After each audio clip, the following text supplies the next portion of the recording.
Ukraine has offered to strike a deal with US President Donald Trump for continued American military aid in exchange for developing Ukraine's mineral industry, which could provide a valuable source of the rare earth elements that are essential for many kinds of technology. Trump said he wanted such a deal earlier this month, and it was initially proposed last fall by Ukrainian President Volodymyr Zelensky as part of his plan to strengthen Kyiv's hand in future negotiations with Moscow.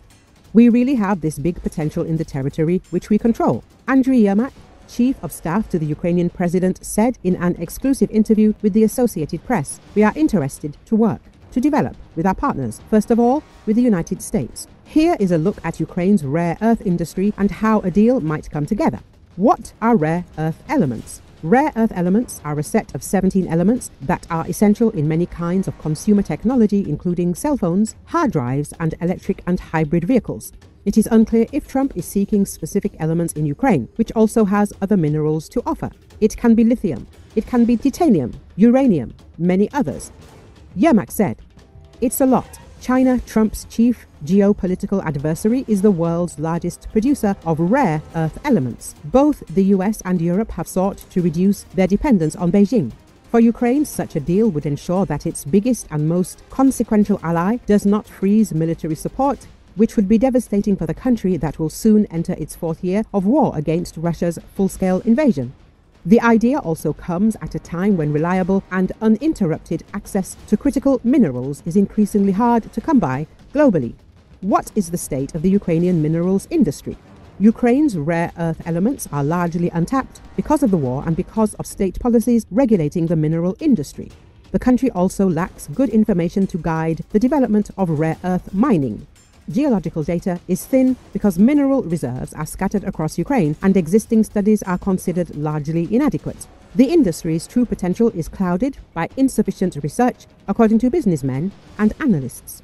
In general, the outlook for Ukrainian natural resources is promising. The country's reserves of titanium, a key component for the aerospace, medical and automotive industries, are believed to be among Europe's largest. Ukraine also holds some of Europe's largest known reserves of lithium, which is required to produce batteries, ceramics, and glass.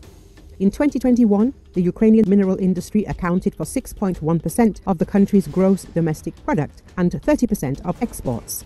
An estimated 40% of Ukraine's metallic mineral resources are inaccessible because of Russian occupation, according to data from We Build Ukraine, a Kyiv-based think tank. Ukraine has argued that it is in Trump's interest to develop the remainder before Russian advances capture more. The European Commission identified Ukraine as a potential supplier for over 20 critical raw materials and concluded that the country's accession to the EU could strengthen the European economy. What happens next? Details of any deal will likely develop in meetings between US and Ukrainian officials. Zelensky and Trump will probably discuss the subject when they meet.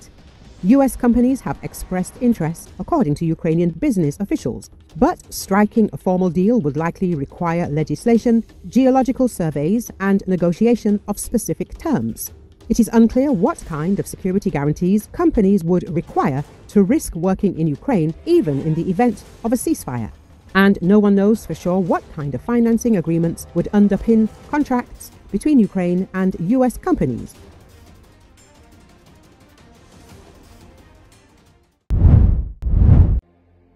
Kremlin spokesman Dmitry Peskov said Tuesday that Moscow is not aware of U.S. Special Envoy to the Middle East Steve Witkoff coming to Russia, Associated Press reported. "There is no information, and we do not plan any contacts," Peskov told journalists. According to media reports, a plane allegedly belonging to Witkoff landed in Moscow on Tuesday.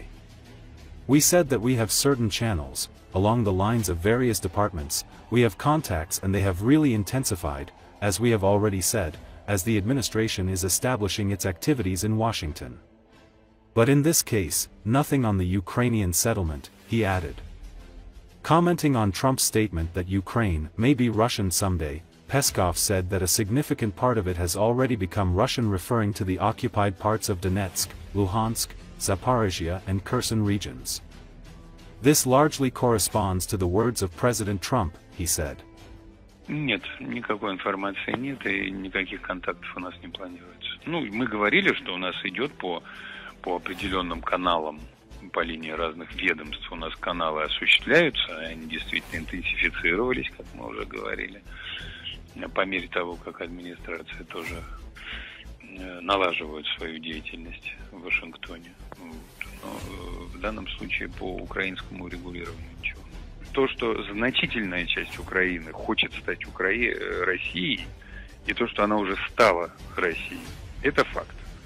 Это факт, который случился на земле. 4 новых российских региона.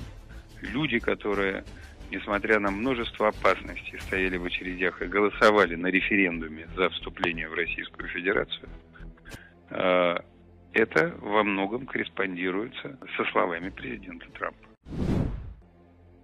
A Russian drone hit a residential area in Ukraine's northeastern city of Sumy on Sunday night, local authorities said.